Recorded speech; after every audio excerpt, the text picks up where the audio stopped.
Hello everyone, I think we should be streaming now again. I'm just going to double check. For some reason my computer crashed literally as it started streaming. But yes, I think we're live, and yeah, looks like things are happening. Okay, just set that up. My apologies. My system crashed right as I started streaming. Very unusual. Is my audio coming through correctly? Hello again, Eva, Sister in Christ, Michael. As someone said, it was the best 12 seconds of their life. Yeah, Dark Knight, hello. Just Janice, Moon T, and a name, an Arabic name I can't pronounce. Sister in Christ, Joel Thomas, welcome. YY, Time Phaser, Villainous, hey, welcome. Okay, great. Thanks all for being here. Good to see you all again. Last night I did part one of Was Jesus Married?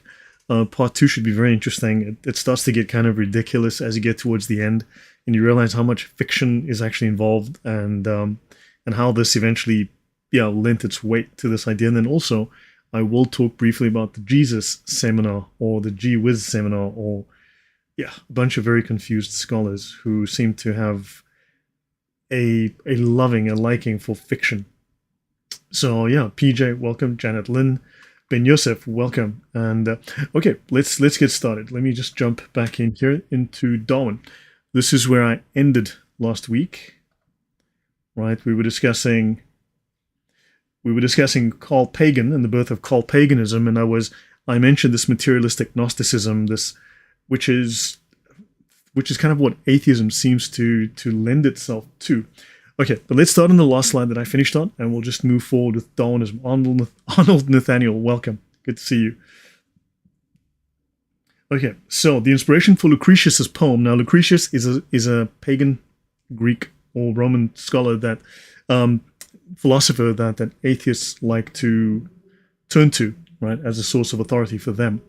And so his poem was a philosophical work, and the Art of Happiness So his poem was based on a work by Epicurus, also someone that atheists appeal to as a source of authority, right? So the universe is mindless, without a creator, purposeless and non-intelligent, colliding atoms with no cosmic source of direction. There is no end or purpose to existence. Life is ceaseless, mutation, creation, destruction, governed entirely by chance. Plants and animals evolved by trial and error. From random processes over a long time, all species emerged, animal and human. In some cases, that random process was unsuccessful, resulting in creatures not properly equipped to compete for resources or to create offspring, and which succumbed to extinction, in contradistinction to perfectly formed creatures able to adapt and reproduce. Nothing is a divine gift. The earth was not made for us. All human characteristics are imitations of lower animals. Humans are part of a material process which links them to inorganic matter, the animal world, and the stars in the sky. And sounds like Carl Paganism, right? Sagan the pagan. Yeah, exactly. It's crazy. Now, let's introduce you to something called atomism. And this is something that is very, very prevalent. We did mention how this one author and poet identified that Darwin's ideas were contained in pagan poetry from like 500 BC, right? So Darwin didn't start by finding facts, by doing analysis, doing research, doing science, and then coming to a conclusion. This conclusion was already present. Darwin was trying to take this preconceived notion, this pagan idea of the world without God, and he was trying to take this preconceived view and then find evidence to support it. So he was doing science backwards. Whatever he was not being scientific. So what is atomism? Now, I will have another talk called Darwin and Democritus, because we need to go into much greater depth into the pagan Greek roots of Darwin's ideas and how these ideas go through time from like 2500 BC till today. So we will talk about that in the future. I've already got the notes ready for that, Darwin and Democritus. But briefly, atomism is the belief that matter is composed of tiny, indivisible building blocks called atoms. Now, in ancient times, philosophers like Democritus theorized that atoms floating in empty space somehow combined to form the entire universe and everything in it. So random atoms bumping into each other created these marvelous things we call life today. right? This belief system is inherently atheistic because there is no need to invoke God or the supernatural to explain the origin or workings of the physical world. Everything is purely deterministic. Everything is literally atoms bumping into each other. Matter and motion are sufficient, and they believe that they can say that from basic atoms we get complexity. Non-life can produce life. Understand? This is something, and non-life can produce consciousness. This is a major issue. Lloyd needs appreciation for his thumbnails. Thank you. I make my own thumbnails. So, anywho, yeah, this is where atheists get their ideas from. Understand, atheists are not being scientific. They're being pagan. They're not being original. They're not being unique. They're simply taking ideas that are old, pagan ideas, and saying, here you go. Here is science. This is not science. This is basically pagan witchcraft. President Reagan said, apparently, freedom prospers when religion is vibrant and the rule of law under God is acknowledged. Okay? So, I don't have much time for atheistic philosophies like atomism. But understand, we're going to see this is very true. Freedom prospers when religion is vibrant and the rule of law under God is acknowledged. When we follow moral commandments from God, because we're going to see how these ideas have created the worst atrocities known to humankind because of Darwin. So, atheists prefer Epicurean paganism, right? Human origins did not occur in paradise, but in a primitive battle for survival of the fittest, struggling to eat and to avoid being eaten. Wow, thank you, Eric Montes. Much appreciated. Thank you very kindly. Really appreciate the support. All right, thank you for the contribution. Unrealistic idea. OBS is having problems. Apparently, I may be having some internet issues. Okay, OBS is just reconnected. So, Darwin has this unrealistic idea that life is just a jungle of absolute violence. But this is not true. This is not how life operates, even in the jungle, right? And so this book here is Charles Darwin and the Problem of Creation, right? So there is no soul and no afterlife. Nobody should be concerned about death, since neither heaven nor hell awaits us. Religion is a fantasy that is both violent and cruel. James Tour has made a number of vids on why we have no clue as to how life came from non-life. Abiogenesis. Yeah, correct. James Tour is giving these people headaches, right? Now, Neil Gillespie, he writes this book here, this one. Let me just go back. This is Neil Gillespie, Charles Darwin and the Problem of Creation. Neil Gillespie, Darwin's vision of a masterless and undesigned nature brought with it hints of ancient atomism and its attendant atheism. Ideas have consequences, ideas have a source. Now, atheists have complained that, oh, just because you're smearing Darwin and you're talking about his psychopathic nature, that doesn't mean that Darwin's ideas aren't fantastic and just smell like roses. Of course, they'll point out, yeah, this is evil and that is evil, therefore Christianity is evil.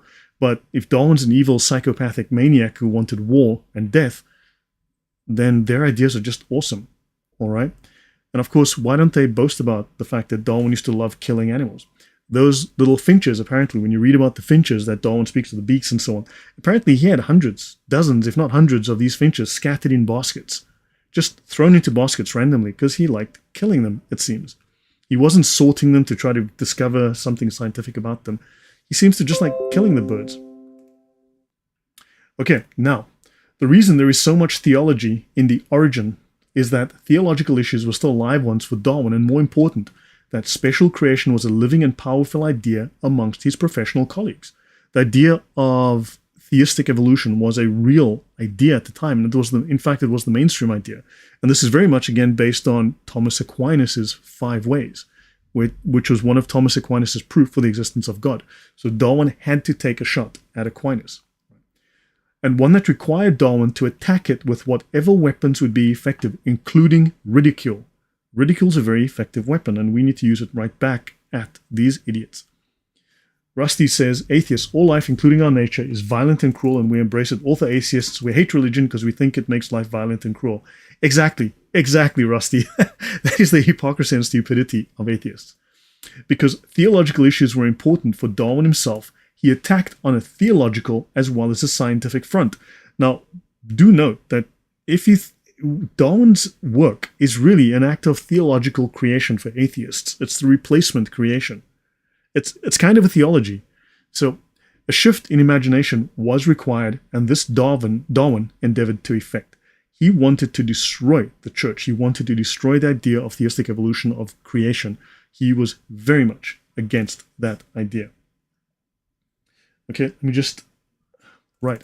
Now, Darwin worked to legitimize, quite literally, ancient paganism and ancient pagan poetry as science. I think we've covered that. I will do more of that as we go through the series. Now, bear to whale, man to woman. So let's look at a parallel within an idea here.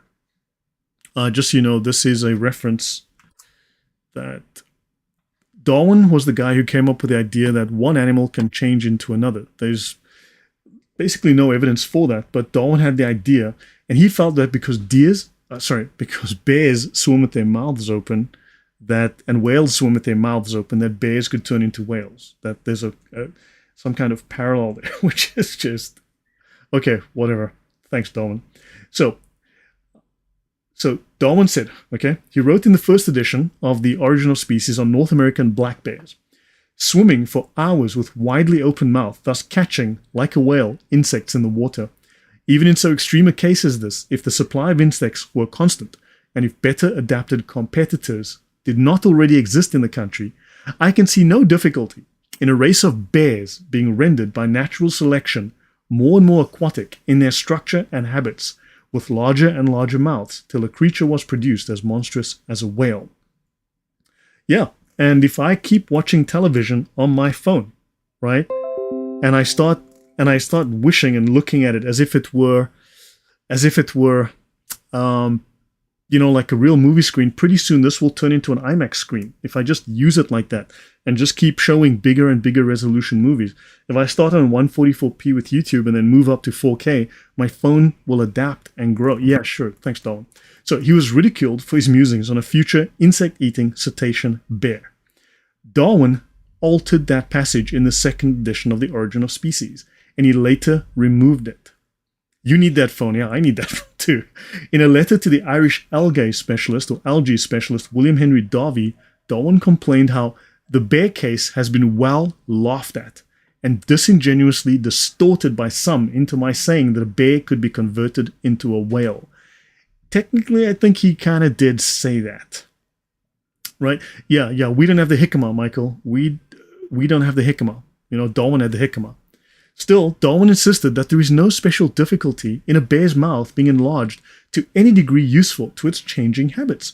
No more difficulty than man has found in increasing the crop of the pigeon by continued selection, until it is literally as big as the whole rest of body. And privately, though, even though this was ridiculed and Darwin had to remove it from his book because everyone else thought it was entirely stupid, Darwin privately continued to believe in his little shaggy bear story. So yeah, Darwin still believed in it. Now, his grandfather, Erasmus Darwin, believed in transformism or transmutation, just like the pagan Greeks prior had also believed in transformism and transmutation. Right, so let me see if I missed anything. Whenever you reverse the argument, they will still agree. Gregory of Nyssa wrote about pseudo-evolutionary development of mankind in his book on the making of man in the 4th century. This wasn't anything new for Christians. Interesting, yeah. Okay, let's continue. So, now, this is the Smithsonian Magazine, what Darwin did not know. Today, scientists marvel that the 19th century naturalists' grand vision of evolution is still key to life. And so it's key to life, but pretty soon they'll have to throw Darwin under the bus once we get to how people viewed Darwin and used his work, right? Now, let's have a look. Charles Darwin was 28 years old when in 1837 he scribbled in a notebook, "One species does change into another." Darwin did believe it. He did believe one species can change into another. Now, people do try to breed dogs, for instance. You can breed dogs all you like with chickens, you're not going to get a chicken because there's a limit to the adaptability of the genetics, right? But fine and well. And then eventually things just go back to the mean. So, yeah, I never said that. I definitely didn't. Said Darwin. Correct. So he did say it. Now, E.O. Wilson, okay, Darwin focused on how one species was transformed by some force or other into another species through time. So E.O. Wilson tells us that Darwin said this, apparently. One species was transformed by some force, magic. There you go. Thanks, Darwin. That's basically some force, because the science will prove it one day. Well, one day the science will prove it. It's called the science of the gaps, apparently. Okay. Now, as you know, men can be transformed into women. Look at these beautiful women. I mean, you guys want to... I can try and contact them via social media, and we can try and arrange a date. I don't know if any of you guys are interested. I mean, what do you guys think? Right? So we can transform or transmutate. No. I wish this guy needs to put some clothes on. Maybe just cover his face with a bag too while they're at it. Okay, so that's transformism, transmutation. Definitely pass. So, and Baphomet. Now, Baphomet here is also a little bit trans. Okay, notice this is the scientific word for these is boobies. Okay, Baphomet has boobies. This is Satan's staff right here. Okay, notice the same moon symbol here. Okay, and Baphomet is the old name for Muhammad, right? Okay, notice the same sort of setup going on here. And then, of course, you've got this transmutation, right? We can transform one thing into another, right? This can happen. So I thought it was shirk to show Muhammad's image. Well, I'm not a Muslim today, so we're showing Muhammad's image. Yeah, so understand now, maybe because we've lost touch with logos, because we've lost touch with non-contradictory logic, right? Because we've embraced this idea of change and so on, yeah, we've lost all touch with reality. So Darwin claimed you can change from one thing to another. Well, spiritually, they really believe they can. But anyway, hi from Ireland. I missed the start. Welcome. Yeah, that chick with the beard got owned by Matt Walsh. Matt Walsh, yeah. Does it say coexist on the left arm? I don't know. Okay, so now let's have a look at Linnaeus, okay? Christian Linnaeus. In 1882, Charles Darwin's remarks that he's two gods. So Darwin had two people he really looked up to and really respected, right? The botanist Linnaeus and zoologist Cuvier were mere schoolboys to old Aristotle. Oddly, he really liked Aristotle, but there were certain things he didn't take from Aristotle. But isn't it inconvenient that evolution takes millions of years? Not only can it be observed in nature, it can't be falsified. Complete scam, yeah. Janice Agabe, the slides out. That is to me, let me see. No, things are looking very clear from my perspective here. Let me just double check the signal. But it could be the connection is weak on your side, or it could be YouTube ascending, but everything's looking clear here now. So YouTube does this. It happens with YouTube. Okay. So Carl Linnaeus. Okay, so these two people are important to him as well as Aristotle. Now, Carl Linnaeus, 1707 to 1778, he's the founder of what's called systematic botany. Father of taxonomy, right? He's the father of taxonomy. He's a Lutheran who believed in a balance of nature. Each species had its place. So he didn't see species shifting and changing from one type into another. Okay, bubblegum ice cream didn't become an anvil or a hammer, right? He saw this as a reflection of a divine plan and that species would neither change nor go extinct. And this is Linnaeus. Darwin respects Linnaeus as one of his two gods, but Linnaeus has ideas that are contradictory to Darwin. Later in his career, he observed the emergence of new species through hybridization. He viewed his work in taxonomy as a way to comprehend and appreciate the intricacies of God's creation. He used religious, so just restart your browser or just refresh the page. He used religious allusions in his scientific writings. He named certain species after biblical figures. For him, this was something that was well within the realm of God to do. And Linnaeus said, "The observer of nature sees with admiration that the whole world is full of the glory of God. God, infinite, omniscient, and omnipotent, woke me up and I was amazed. I've read some clues through his created things, in all of which is his will, even in the smallest things and the most minute. How much wisdom, what an inscrutable perfection." Erasmus Darwin used Linnaeus's classification system in the poem The Botanic Garden in 1789. So now you've got Darwin really respecting this guy who is a theistic evolutionist, if you want to call it that, or believes in creation, believes that God maintains creation. Very, very interesting. And he says here, "I have seen the eternal, infinite, omniscient, omnipotent God pass close by and are knelt prostrate in adoration." Yet Darwin wants to destroy God. Darwin wants to take away every aspect of God in creation. Cuvier, okay, the Museum of Paleontology, this is University of California, Berkeley. I've been on that campus, I think. California, Berkeley, I think I've been on the campus. Without a doubt, Georges Cuvier possessed one of the finest minds in history. This is from the University of California, Berkeley. Almost single-handedly, he founded vertebrate paleontology as a scientific discipline and created the comparative method of organismal biology, an incredibly powerful tool. It was Cuvier who firmly established the fact of the extinction of past life forms. He contributed an immense amount of research in vertebrate and invertebrate zoology and paleontology, and also wrote and lectured on the history of science. He originated the major classification of living things based on the nervous systems, vertebrata, articulata, mollusca, radiata, etc. And then he says, why has not anyone seen that fossils alone gave birth to a theory about the formation of the Earth? That without them, no one would have ever dreamed that there were successive epochs in the formation of the globe. So he believed in an old Earth. He believed in there were catastrophes and therefore there was change, right? I vegetal. So a Lutheran, he believed that living things were created through the special intervention of God rather than evolution, which is interesting. So Darwin really respects these guys, but these guys believe in evolution in terms of, as they believe in creation by God, which he rejected. So he rejected evolution. He supported the concept of separate, distinct species. He didn't believe that species would change from one into another. He held significant political influence in French science and used it to challenge and discredit proponents of evolution during his time. Now, Aristotle. Aristotle believed in the chain of being. So we're examining these three gods of Darwin, three people he really looked up to. Aristotle devised a hierarchical arrangement of natural forms.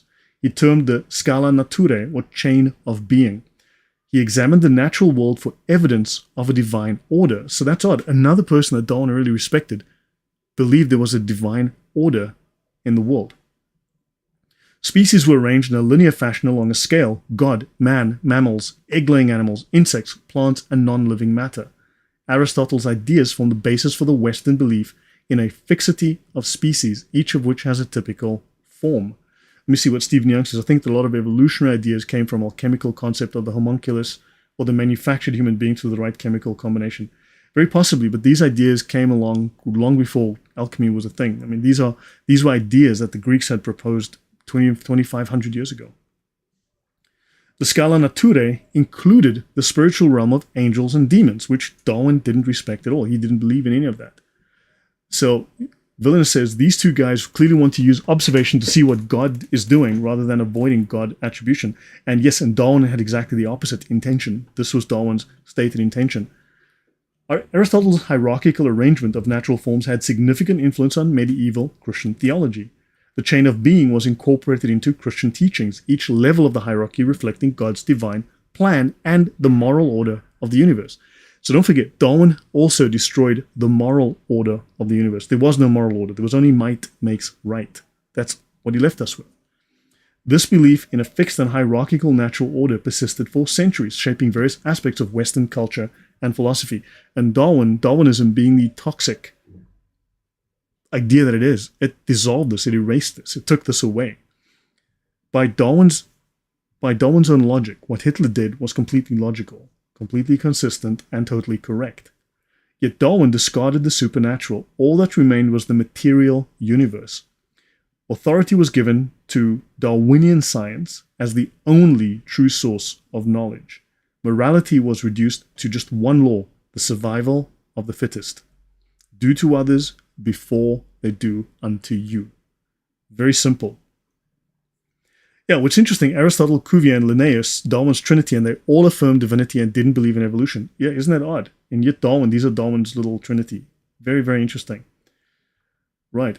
Now, George Mivart was a Catholic. St. George Jackson Mivart was a devout Roman Catholic.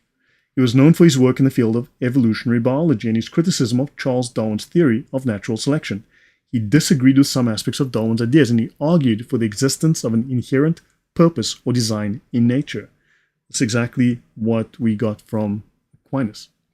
In 1871, he published a book called On the Genesis of Species, in which he criticized natural selection. He argued that natural selection could not produce structures as complex as the vertebrate eye, because the beginning stages of the structure would serve no purpose until all of its components were present.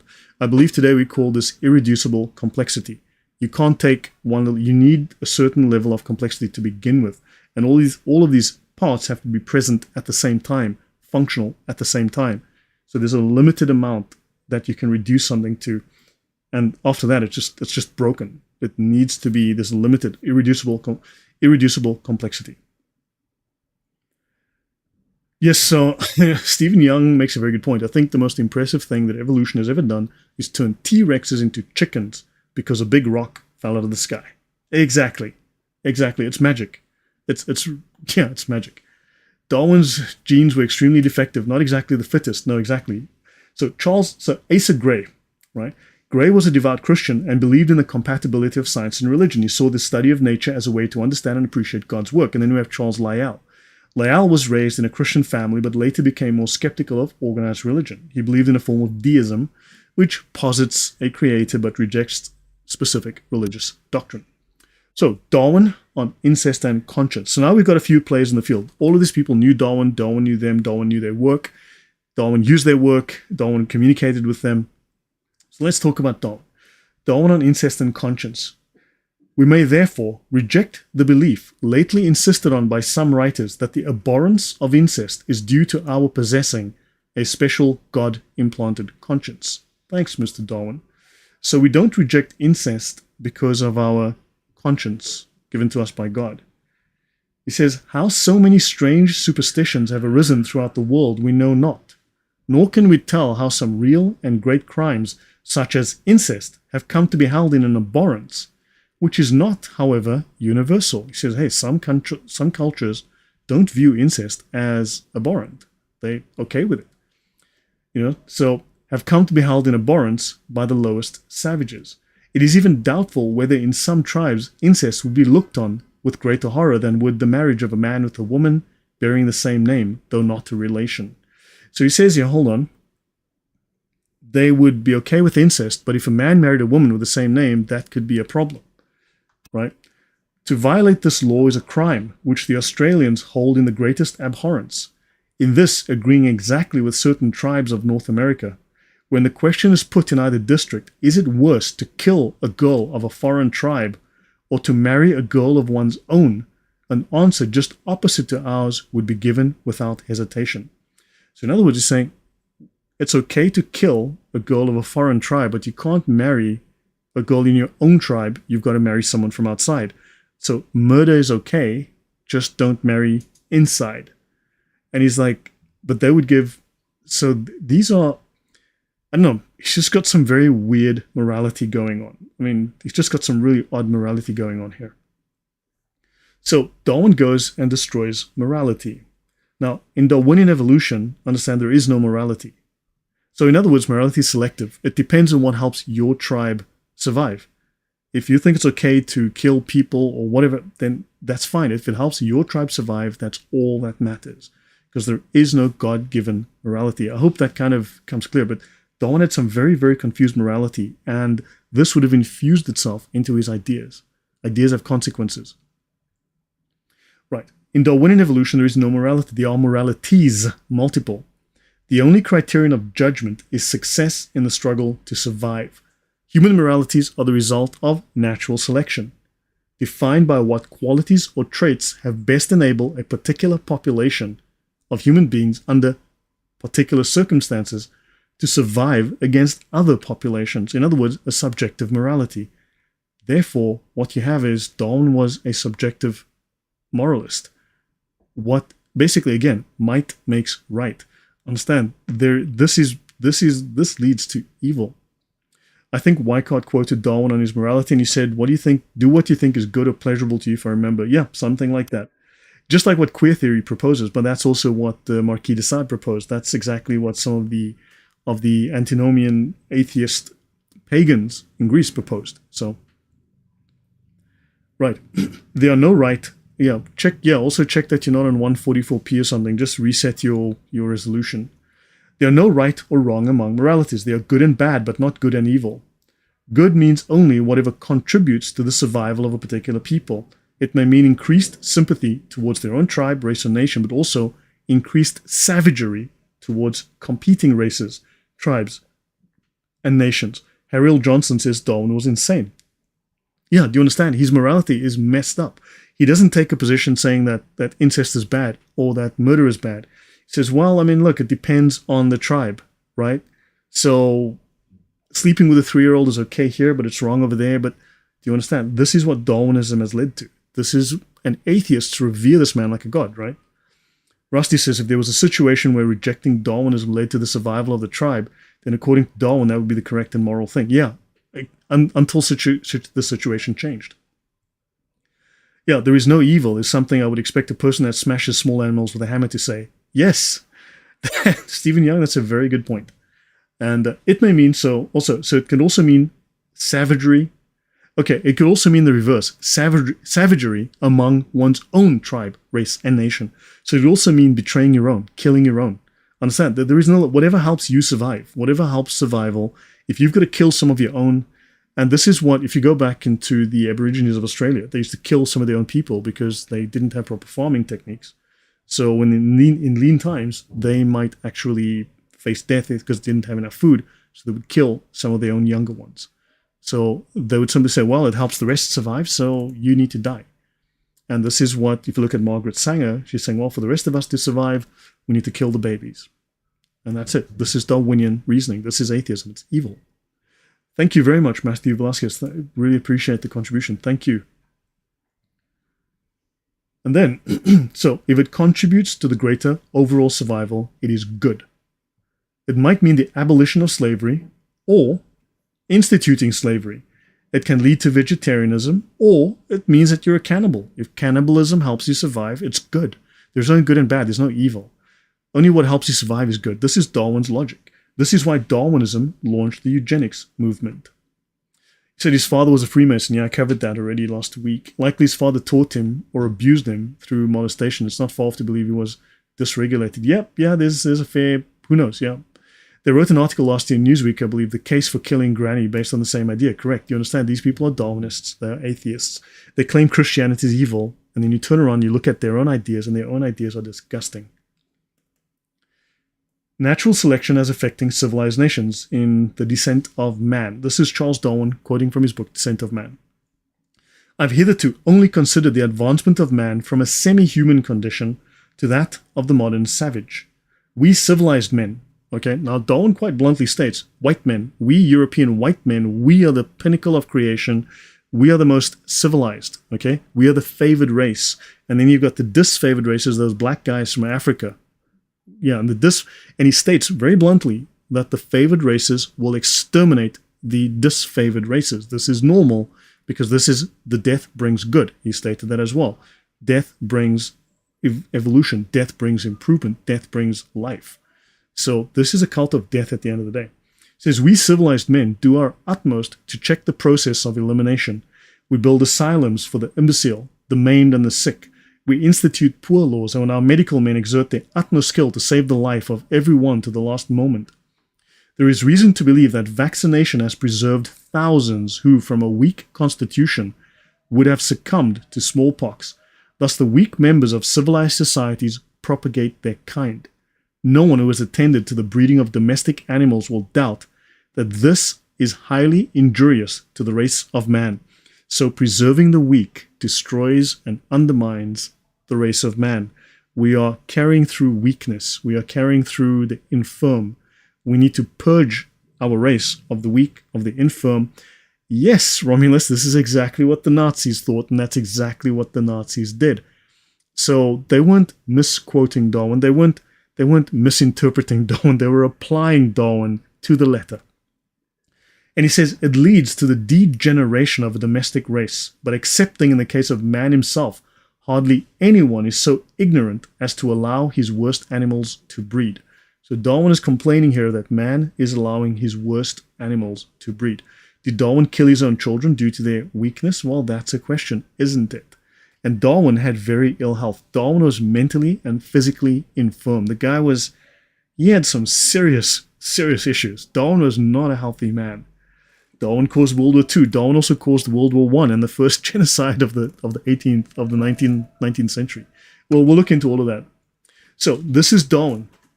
Now, people love to claim that Darwin was Christian. Okay, Darwin was becoming an Anglican priest. We discussed that already. Darwin spent 4 years at seminary getting drunk, right, and shooting everything he could find.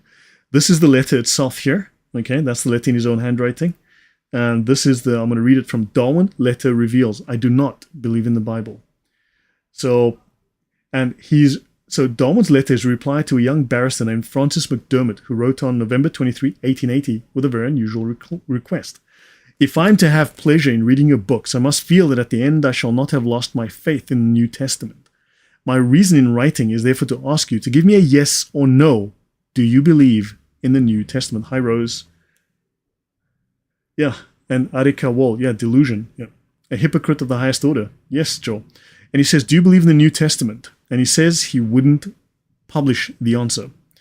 Darwin responds the next day, right?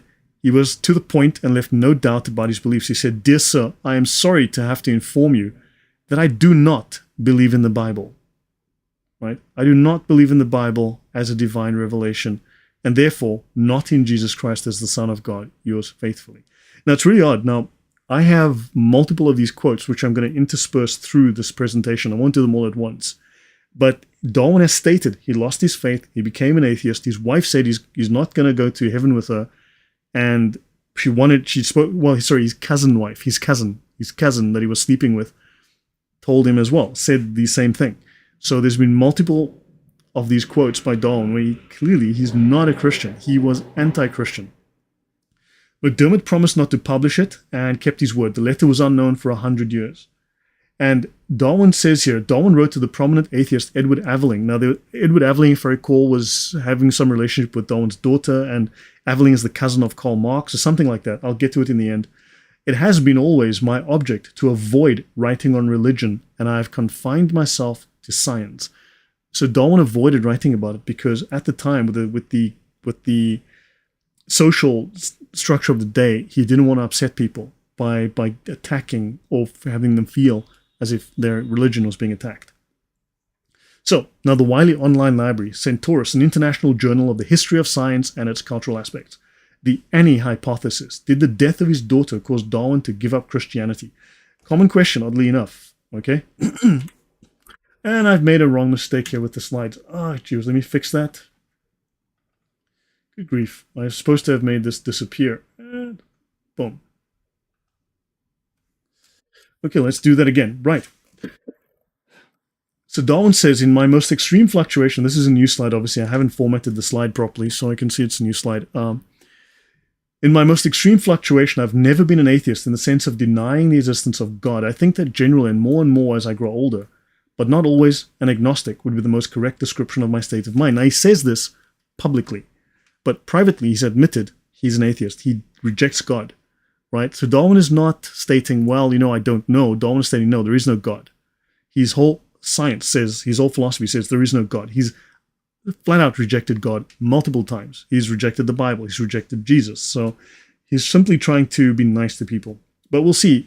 Either that or he's contradicting himself, in which case he's unreliable. But during these 2 years, I was always lying. I mean, he said as a child he lied all the time, right? He admitted to being a liar as a kid. During these 2 years, I was late to think much about religion. Whilst on board the Beagle, I was quite orthodox, and I remember being heartily laughed at by several of the officers, though themselves orthodox, for quoting the Bible as an unanswerable authority on some point of morality. Which is really odd, because his wife was a Unitarian. She was an anti-Trinitarian. I suppose it was the novelty of the argument that amused them, but I had gradually come by this time to see that the Old Testament, from its manifestly false history of the world, with the Tower of Babel, rainbow as a sign, etc., and from its attributing to God the feelings of a revengeful tyrant, was no more to be trusted than the sacred books of the Hindus or the beliefs of any barbarian. Now, that's a very different quote to the one above, okay? Suddenly he's saying the Bible, that nonsense, all right? Now, Barlow, Nora, edition 1958, the autobiography of Charles Darwin, okay, with original omissions restored. And again, here's from, in seeking to explain his observations by early 1837, Darwin was speculating in his notebooks on transmutation of species and writing of my theory. His journal for 1838 records, all September, read a good deal on many subjects, thought much upon religion, beginning of October, ditto. At this time, he outlined ideas of comparative anthropology from his knowledge of different religious beliefs around the world, as well as at various times in history, and he came to the view that the scriptures were unreliable and contradictory. So now you've got multiple of his biographers telling us that Darwin believed that the scriptures were false. So, yeah. Right, now moving on. Charles Kingsley. Darwin used people like the Reverend Charles Kingsley as shields against the charge of atheism. He used Kingsley's affirmation that in reading Darwin he learned that natural selection allowed for a nobler conception of the deity, one who created primal forms capable of self-development. It is not whether Kingsley's assessment of the possibilities of theistic evolution were defensible, but that Darwin himself, even though he thought it was nonsense, was willing to use. Remember, if I recall, we discussed Kingsley previously, where Kingsley said, look, this is atheistic. If you believe this stuff, you're an atheist, right? But Darwin utilized, was that could have been a different guy. But anyway, no. Sorry, my bad. My mistake. That was someone reacting to Erasmus Darwin. Kingsley, he was using Kingsley. Just like he admitted to being a deist or an agnostic, but he was actually an atheist, he wasn't honest about his atheistic leanings. So Darwin was himself, even though he thought it was nonsense, was willing to use it as yet another sop for those who didn't understand his denial of God. Let me just fix this slide.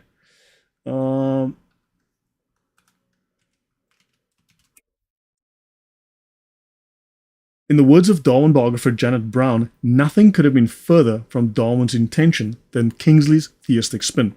So Charles Kingsley, I guess I forgot what I was going to point, but Charles Kingsley tried to put a theistic spin on Darwinism. And Darwin used it because this meant that Darwin didn't get flack from people for destroying the Christian faith. But his biographer says here, nothing could have been further from the truth than Darwin's intention, than this theistic spin. Natural selection was a phenomenon that could never be governed or set into motion by a creator, as Darwin himself wrote, as we showed last week. Wow. Another great video, Lloyd. Also watch on the other side. Thank you very much. Yes, on the other side. Starts with an R, right? Yeah. So basically, Darwin had stated bluntly that if a God was required for creation, he would never allow God into his theory, right? He would throw away his theory if it required a God for creation, for the development of man. So he rejected very outright. We discussed that last week. Natural selection was a phenomenon that could never be governed or set into motion by a creator. Kingsley had misunderstood that the main point of Darwin's book was to remove the creator from nature. So you may come across that people are trying to use quotes from Kingsley who misunderstood Darwin, and Darwin allowed him to misrepresent his own findings. Right, so Darwin allowed Kingsley to misrepresent him because it kept people quiet. And thanks again, Sheikh Biati. Much appreciated. Kimberly Giovanelli says, Satan has always wanted to be God. Yes. Satan cannot create anything. Yes, he turns it upside down. What's the other side? Starts with an R and sounds like Bumble. Yeah. I see this in Carl Sagan as well. Give us one miracle and we'll explain the rest. Exactly. Typical atheist thing. Yeah. Right, now, Lyell, Wallace, and Gray, to come back to some of these guys, Lyell, Wallace, and Gray, and there's Darwin. That Darwin would not let the divine foot in the door is illustrated by his constant battle with his friends, the evolutionists Charles Lyell, Alfred Russel Wallace, and Asa Gray. Though they were on his side, they were supportive of his work. They argued that man's moral and intellectual abilities could not be explained by natural selection. That natural selection could not create our moral and intellectual abilities. How do we explain consciousness and morality? Atheism still struggles with that today. It still has to make up a whole bunch of nonsense. And of course, Darwin just threw all of that baby out with the bathwater. This upset Darwin. To prove them wrong, he wrote the book Descent of Man, where he argued that not only man's moral and intellectual capacities are brought about by natural selection, but even religion itself. Yeah, anything but God is the number one rule. Exactly, Stephen Young. That is really the whole enterprise. It's an anti-Christian enterprise. Darwin wasn't doing science. He was trying to kill God. Simple. This was Darwin's final word on God. Now, the Devil's Disciple. Now let's look at a man called T.H. Huxley. Huxley, from Devil's Disciple to Evolution's High Priest. Very interesting, because he played devil's advocate. A very interesting choice of words here. Evolution's high priest. A priest. Okay, that's odd. I thought he's just a scientist. So Rose says, yes, this is the modern scientific demeanor, to eliminate God from the equation. I see this everywhere, especially in climate science. Yeah, it's not even science, right? Now, let's continue. The author co-authored Darwin with James Moore. Huxley was one of the founders of the skeptical scientific 20th century. He called himself Darwin's bulldog, right? Primarily, now the author of Darwin's Bulldog, this is something Desmond, I think it's Adrian Desmond, right? Who co-authored the book Darwin with James Moore, which is another biography of Darwin. Now, Darwin's Bulldog, primarily known as a popularizer of Darwin's theory and also for his war with theology. So T.H. Huxley was Darwin's Bulldog. He fought in debates. He was outspoken. The man was constantly on the fight against theists, right? To push Darwinism. And he hated religion. So he constantly pushed Darwinism. He was constantly pushing Darwinism, but we'll find out the man was a complete hypocrite in a moment. He was a scientist. He published hundreds of scientific papers. Because evolution was so intertwined with the question of belief, of morals, and of ethics, and Huxley was the foremost defender of Darwin's ideas in the English-speaking world, he was at the center of the discussions as Victorians of the day struggled with trying to reconcile the growing gulf between science and faith. Darwin was obviously taking an axe to science and faith and separating the two, separating science from faith, saying that we don't need a moral, sort of ethical domain to science. We can just do what we like. The danger of intellectualism, yep, the smartest guys in the room. The functional architect of nature, right? So the functional architecture of nature developing through trial and error was not, he argued, God's handwriting. To move minds, he needed to manage his way into positions of intellectual authority but the problem is that these only paid butlers wages.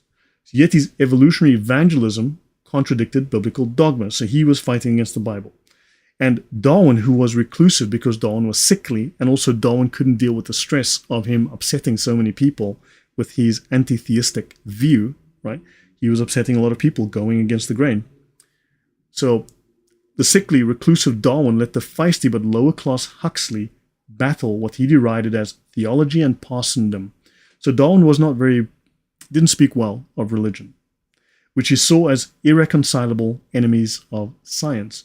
Very interesting. Darwin felt that theology and the priesthood were the irreconcilable enemies of science. That is the view of his father and grandfather, who were both Enlightenment thinkers, the French Revolution Enlightenment thinkers. In the year of Darwin's Origin of Species, 1859, Huxley vowed that if he lived for 30 more years, he would see the foot of science on the necks of her enemies. And again, he's kind of semi-paraphrasing the writers of the French Revolution and of the Enlightenment. So the same sentiment. And remember, religion is the enemy of science now. This is the view of Darwin. Darwin wouldn't come out and say things because Darwin was a coward. Now, Michael Bartholomew in a 1975 paper and Mario de Gregorio in his T.H. Huxley's Place in Natural Science, 1984, pointed out that Huxley entertained serious doubts about the efficacy of natural selection and for several years kept his doubts out of his own work and did not include Darwin's work in his own. So Huxley, while promoting Darwin, himself didn't believe in Darwin's work. Others have drawn attention to the fact that during the 1840s and 50s, Huxley was a fierce critic of evolution who wrote the most savage of the many negative reviews of Robert Chambers' Vestiges, right, from N.A. Rupke of Göttingen University. Adrian Desmond's Archetypes and Ancestors, 1982, highlights the dark side of Huxley's character, scheming and opportunistic. And of course, Huxley is one of these famous scientists we're supposed to look up to. We're supposed to go, well, Huxley was blah, blah, Darwin's bulldog, and he brought the faith of Darwinism to the world and banished the darkness of superstition and religion. And we now have enlightened Darwinism, which gives us, all the stuff that Darwinism gives us. We'll get to all of that. So it's really interesting. This is a scheming, opportunistic, lying individual who disagreed with Darwin, refused to include it in his work, didn't think Darwinism was any good, but fought for it. Why? Because it destroyed the church, it destroyed Christianity. And he says he was no more saintly than his archenemy, Richard Owen. The Darwinian prophet of truth appears to have been the Machiavelli of the Victorian evolution debate. He was using Darwin for his own purpose as well. He didn't believe in evolution, but used Darwin because he wanted to destroy Christianity. He used Darwinism to destroy religion and change the social order, not because he believed in Darwinism. He was willing to lie. No rational man, cognizant of the facts, believes that the average Negro is the equal, still less the superior, of the white man. Thomas Huxley. Now, believe me, Darwin thought very much the same, and Darwinists think exactly the same. We've already discussed Ota Benga and the story of Ota Benga that I gave in episode 1, which I ended the first episode with. The whole idea of them putting a man in a cage, calling him a monkey, and making him live like that for months. That is just one example of many. Okay, there are so many crimes that were committed in the name of science, the science that atheists love, the crimes, the ethical and moral and disgusting crimes in the name of science. Yeah.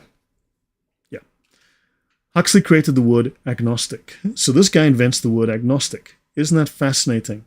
You see, it's just cover. They hate religion, they're atheists, they're anti-theists, but they needed a word that was neutral.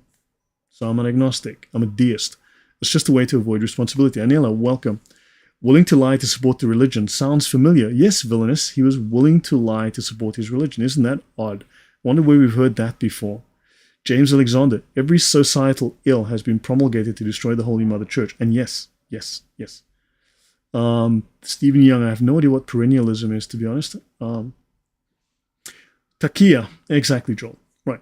Huxley belonged to two famous London clubs, the Metaphysical Society and the X Club, that brought together prominent members of British intelligentsia.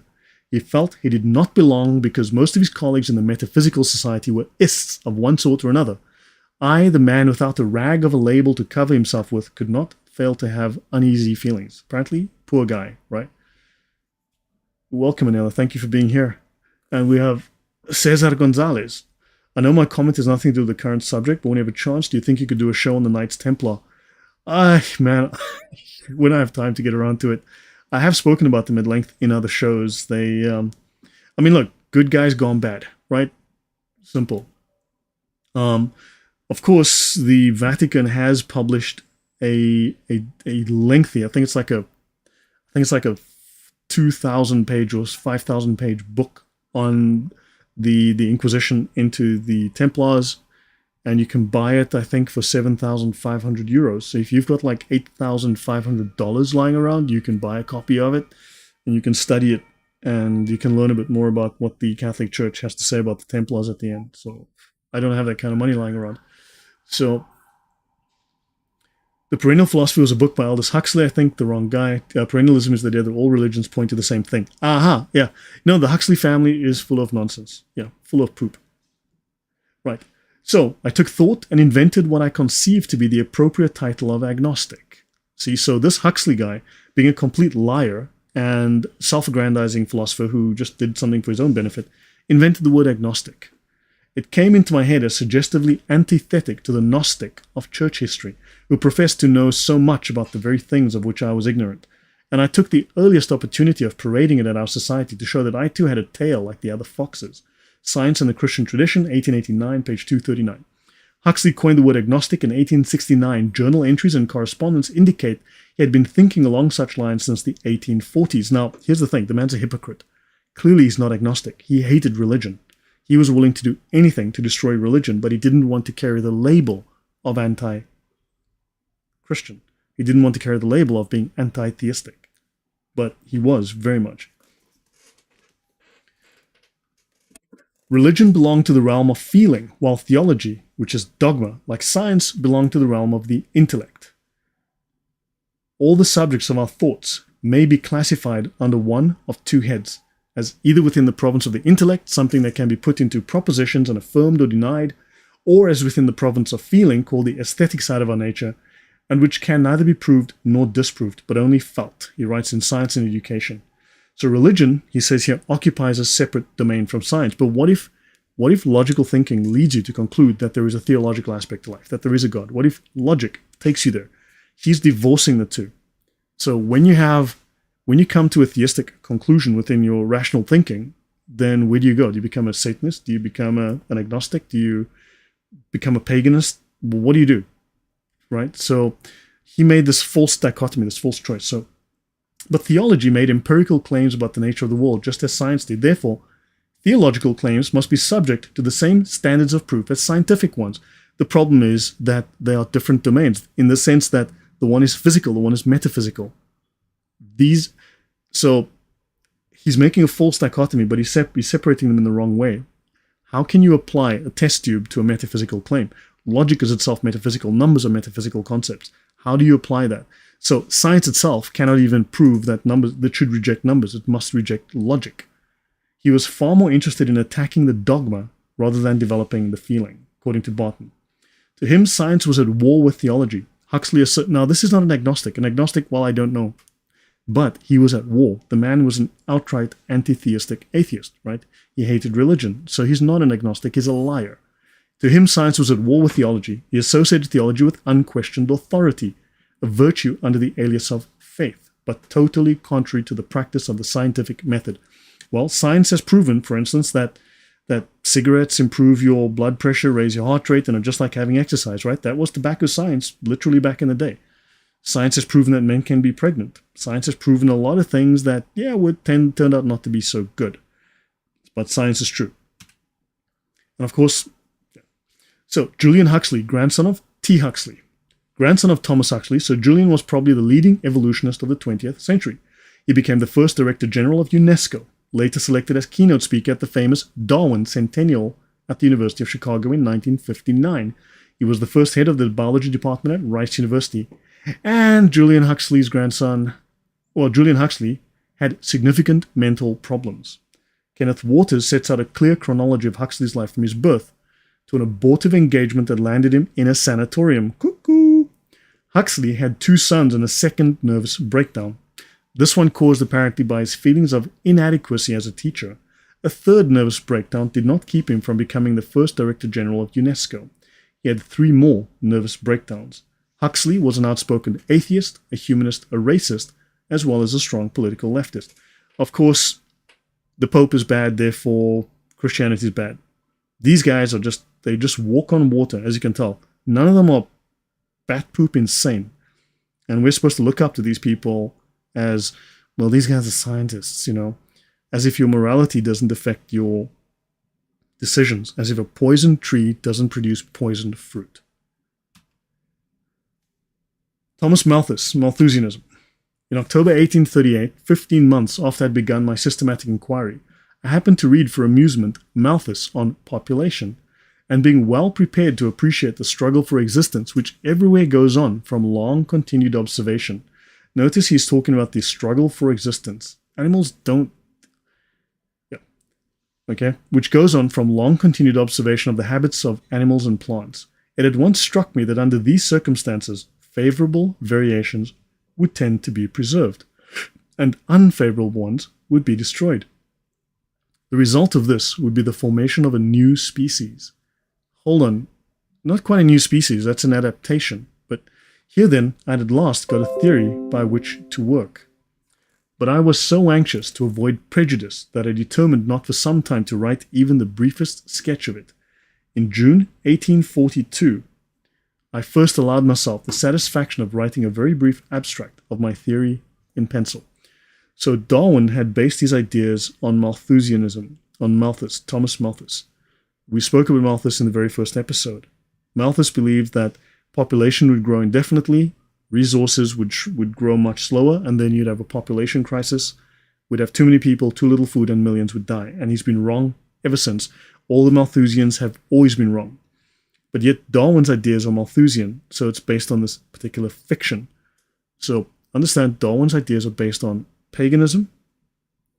It's based on an anti-theistic foundation. It's based on poetry, and it's based on Malthus. It is all nonsense. It's all utter nonsense. But that's Darwin. Okay, Malthusian pessimism. So now, ideas have consequences in the world, right? You've got a crazy mind coming up with crazy ideas. Climate alarmists have the same idea, correct? They're atheists, right? Therefore, they're Darwinists. This is the source of their ideas.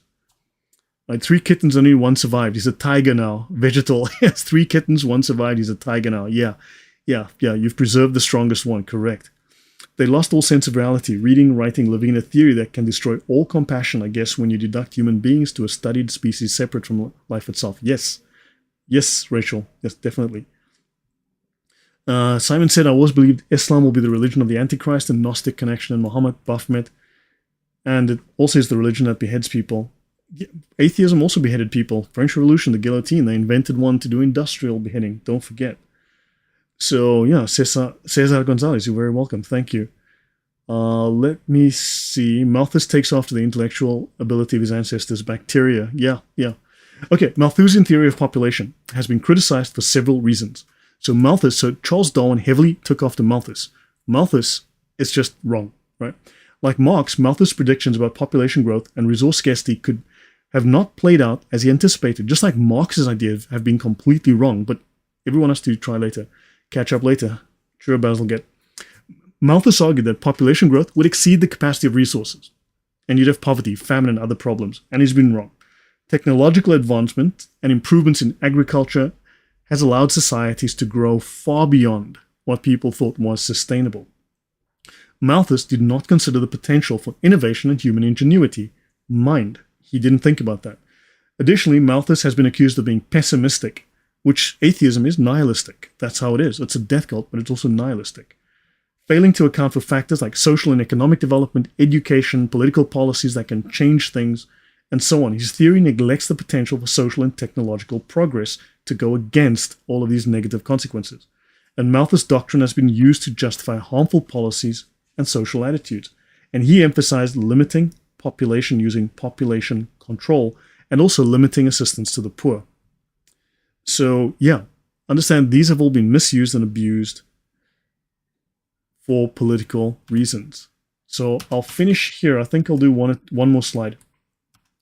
Let's talk about Wallace, the spiritual evolutionist. Now, Darwin did not just discover evolution by himself. It was a guy called Wallace came up with the same idea, and when Wallace approached him and said, hey, I've come up with this theory, Darwin was like, hey, I've got the same theory. We have to do something I need to publish. Okay?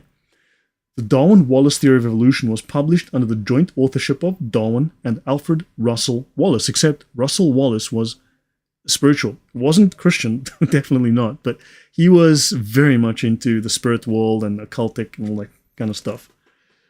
I'll have to rewatch the entire session as of late. It's well researched. Thank you, Jedediah. I hope it's not boring, guys. I hope this is not dull. I'm really trying to define this is what Darwin's ideas are based on, where the source and reasons are of these ideas, and how they are anti-Christian.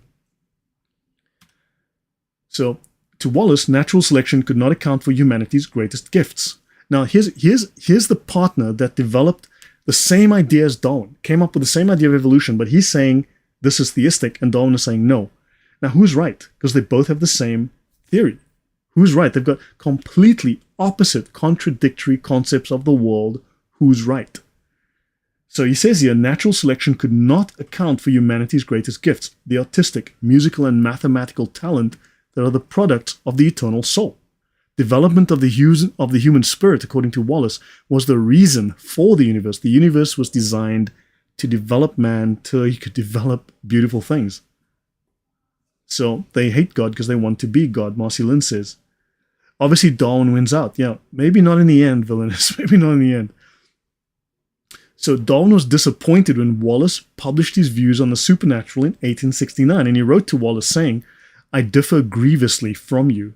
I can see no necessity for calling in an additional and proximate cause, the supernatural element, meaning God as a creator, in regard to man. Understand, here's another evidence. Darwin was not an agnostic. Darwin wanted to abolish God completely from creation. I hope you have not too completely murdered your and my child. So Darwin acknowledges evolution, this idea, is both of theirs, but he's saying that putting God into it will destroy it. Darwin had a different agenda. Darwin wasn't looking to prove evolution as viable, which may well be because so many scientists believed it. So theistic evolution could well be a real thing, but Darwin wanted to destroy God. The agenda was kill God. That was it. Destroy the church. Wallace had other interests. He championed socialism, the guy was nuts, and women's rights, like Margaret Sanger, land nationalization, socialism, and spiritualism. Completely occult, French Revolution, Looney Tunes, right there. Atheists ignore Wallace. Now that's odd. Atheists ignore Wallace. We don't know about Wallace. We don't talk about Wallace. Wallace believed the same thing that Darwin did, except God was involved. And here Darwin's believes the same thing as Wallace, but nah, God doesn't exist. So why do atheists ignore Wallace? If Wallace had published without writing to Darwin to discuss the idea, evolution would be very different today. Wallace saw no contradiction between the world of spirit and the world of evolution, as did a number of other scientists of the day. But atheists want no God. Right? This is you've got a cult here that wants no God, and therefore they had to go with the Darwinian idea.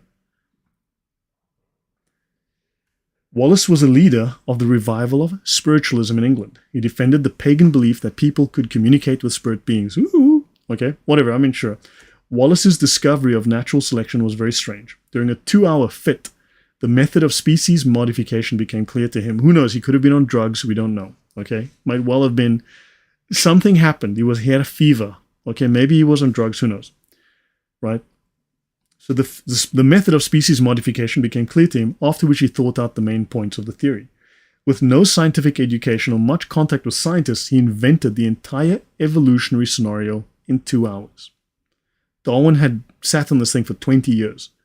Darwin had been working on it for 20 years within England's esteemed scientific community and had not finished. This guy, a Ouija board enthusiast, yeah, exactly. Epileptic? Who knows? On cocainium? Yep. Science historian Lauren Isley noted, a man pursuing birds of paradise in a remote jungle did not yet know that he had forced the world's most reluctant author, that is Darwin, to disgorge his hoarded volume, or that the whole of Western thought was about to be swung into a new channel because a man in a fever had felt a moment of strange radiance. So this guy had a vision, and boom, okay? So this guy had a vision, and boom, next thing you know, we've got this theory. And he writes to Darwin, and Darwin goes, that's the same theory I have, I need to publish. Okay, I'll stop here with Carl Jung and a guy called Sick Man Freud. This is Carl Jung over here, the crazy guy here. And this is Sick Man Freud right there. Dark influences were present in the careers of two of the two most influential pioneers of evolutionary psychology, Carl Jung and Sick Man Freud.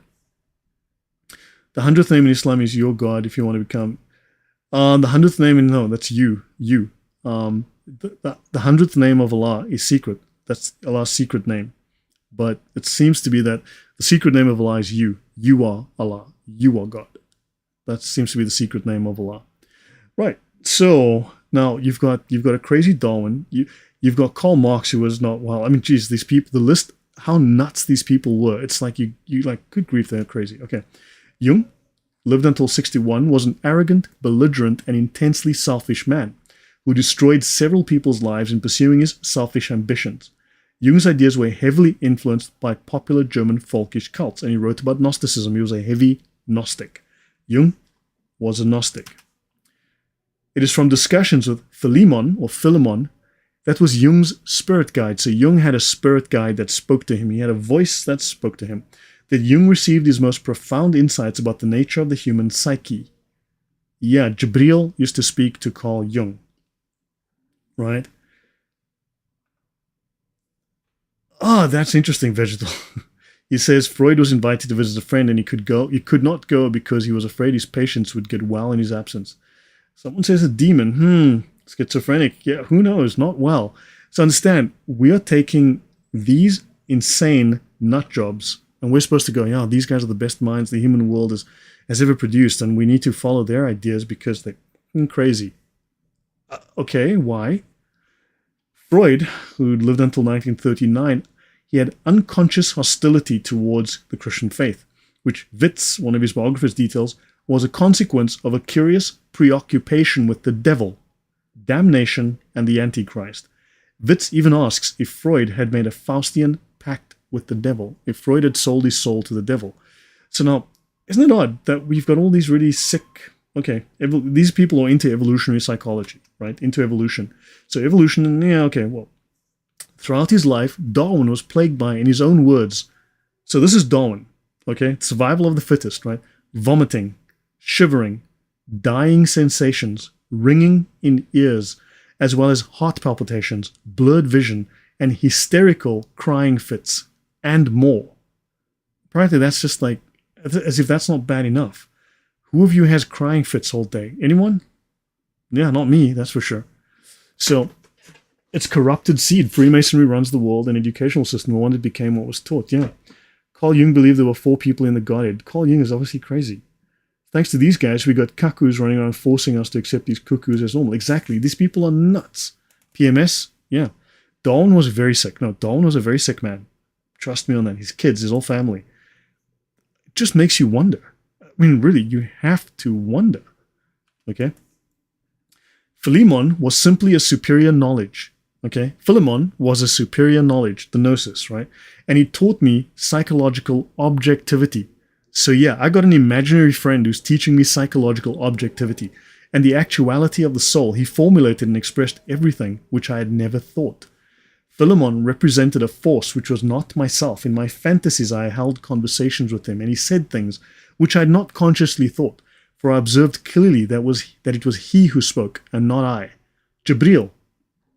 Psychologically, Jibril represented superior insight. He was a mysterious figure to me. At times he seemed to me quite real, as if he were a living personality. I went walking up and down the garden with him, and to me he was what the Indians call a guru. That's Carl Jung.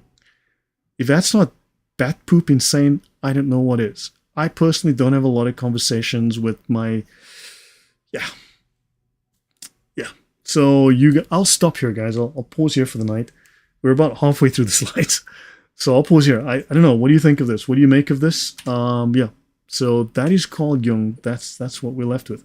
So I hope you've learned something helpful and useful, and understand that these, they don't want us to look at the psychological makeup, the morals, the ideas of these supposedly great minds of the 20th century, because they are teaching, they are promoting ideas that are utterly insane. They themselves are not healthy minds. These are unhealthy people promoting an unhealthy idea from another unhealthy mind that is designed to undermine morality and destroy society. Schizophrenic or possessed. Yeah. So let me see. There's no evidence, there's no direct evidence that Darwin himself was a Freemason. Several members of his family certainly were. Yes. This is documented. But Darwin himself, you can say he was. We don't have evidence he was or wasn't. You can't confirm it either way. I mean, considering that so many people in his family or circle were involved, sure, you can infer that perhaps he was. But that said, we can't, there's no way to definitively prove that. You also can't disprove it. It's likely. Jordan Peterson loves Jung. No wonder he refuses to be Christian, because Jung is, yeah. Same with Martin Luther King. His father and grandfather were Masons, but he was not. Yeah, but the thing is, you can't say that those ideas didn't influence you, right? If you're in that environment, those ideas are going to influence you. You're going to come up with crazy ideas influenced by that environment. So atheists have their own worldview, and that this influences their ideas. That's why all these atheists think abortion's just fine, or murdering babies well after birth is okay. So Darwin has photos making the hidden hand sign. Only Freemasons says, okay, cool. Yeah, I believe we all know that imaginary friend that he's whispering in his ear. Yes, horse, I agree. Why are all of them satanic? Now, how come Isa? That is a really good question. Why are all of them satanic? Because that's where my brain was going. David Sand says all of these guys want to rise above their humanity but refuse to walk towards heaven. Makes sense why their head is hell. Yeah. You got to wonder about this. Nietzsche and the Ubermensch. Yeah, Nietzsche was insane as well. Nietzsche was bat poop insane himself. So think about it. There's a consistent pattern here. Why are we supposed to follow guys who belong in insane asylums? Utterly insane men. Incest is practiced by generational satanic families. Perhaps Darwin came from such a family. Well, his whole family, I mean, they had like 60, they mentioned something like 60, there was like, incestuous marriage was the norm in Darwin's family. It was the norm. That was how they got married. Murdering babies is okay, but the thing is, you saw Margaret Sanger was talking about killing babies after birth, right? Well after they're born. Yeah. So, yeah, atheist means anti-God, not anti-spirits. Yeah, well, they seem very open. Look at the French Revolution. That was the real birth of modern atheism. Atheism finally come to power, fully genocidal, but utterly irrational, because they immediately started adopting these pagan Gnostic cults. They immediately became cultish, and they were heavily steeped in Freemasonry. The French Revolution was atheistic to the core, atheism or die, but highly Freemasonic, highly occultic cults of these pagan deities. So yeah, so guys, I should stop here. Hopefully you've learned something. Hopefully it's been interesting. And check my recent community post. I would like to start making all my presentations available. So I'll start doing, I've got a plan for doing that. Check the community posts on that. And if someone knows how to do Wix websites, I have a domain, I have a Wix account, and I'm thinking to start making, someone can help me set up a site on Wix, that would be great, because then I can start making articles and posting articles and doing things that could help you guys with your own polemics, dealing with some of these issues. But thank you guys. Thanks again. Appreciate all the support. Appreciate all the feedback and the comments. And leave your thoughts in the chat below. And I will try and do one more talk this week. Oh, I'm going to be on with Sam this week, and I will be on with Kennedy, Kennedy Hall as well this week. So Wednesday or Thursday, I've got 2 more live shows on 2 different channels. And I'll try and do one more as well, though. Probably try and finish the Was Jesus Married? I'll try and do that. So let's see how it goes, because next week I will not be available for a week. From Friday to Friday, I will not be available. So guys, thank you very much, and we'll see you soon. Great to have you here. Good night. God bless.